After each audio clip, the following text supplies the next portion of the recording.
এবছর HSC result comparatively খারাপ হয়েছে অন্যান্য বছরের তুলনায়, তবে আমি মনে করি এখানে ভেঙে পড়ার কিছু নাই। স্টুডেন্টরা যদি তাদের স্কিল ডেভেলপ করে তাহলে এটা নিয়ে তাদের স্কিল নিয়ে সামনে এগিয়ে যেতে পারবে। আমার ছেলে সে আগে থেকে চিন্তা করছিল যে সে আইটিতে ট্রেনিং নেবে।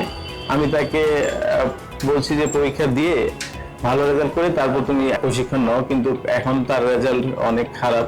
তাও আমি ক্রিয়েটিভিটি ইনস্টিটিউটে তাকে ভর্তি করে দেই এবং সে এখানে খুব ভালোভাবে স্কিলটা ডেভেলপ করতেছে। এবারের এসএসসি রেজাল্ট খুব একটা ভালো হয়নি। আমাদের সন্তানেরা এ নিয়ে খুব হতাশ। তবে স্কিল যদি জানা থাকে তবে সেক্ষেত্রে আমাদের সন্তানরা অনেক ভালো করবে। আফটার এইচএসসি এক্সাম আমি চিন্তা করলাম যে আসলে আমার জন্য আমি কী করতে পারি, আমার স্কিলটাকে আমি কীভাবে ডেভেলপ করতে পারি।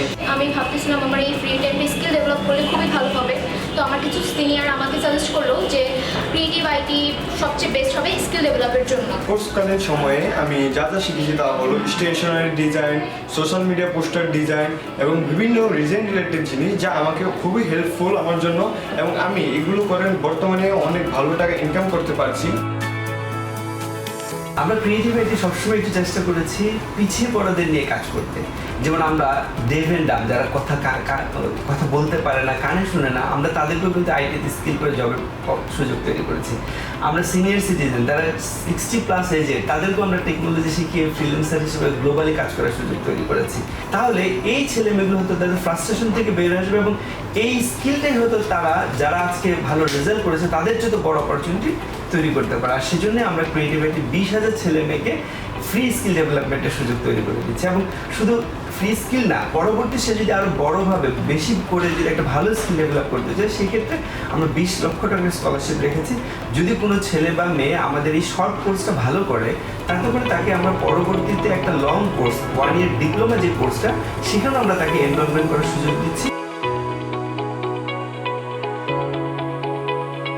আপনি যদি যে কোনো একটা স্কিলসে অ্যাটলিস্ট আপনার যদি প্রাইমারি ফোকাস থাকে যে একটা স্কিলসের উপর আমি দক্ষতা করবো, আমার মনে হয় আপনি আনস্টপেবল হবেন। সো একাডেমিক পড়াশোনার পাশাপাশি আমি মনে করি প্রত্যেকটা স্টুডেন্টকে একটা কমন মাইন্ডসেট থাকা দরকার যে আমি একটা স্পেসিফিক স্কিলসে নিজেকে দক্ষ করে তুলবো। সেটা আই গেস আমার কাছে মনে হয় যে কোনো ফেলিউরকে ওভারকাম করে আপনাকে একটা স্টেপ অ্যাহেড করবে সাকসেসের দিকে।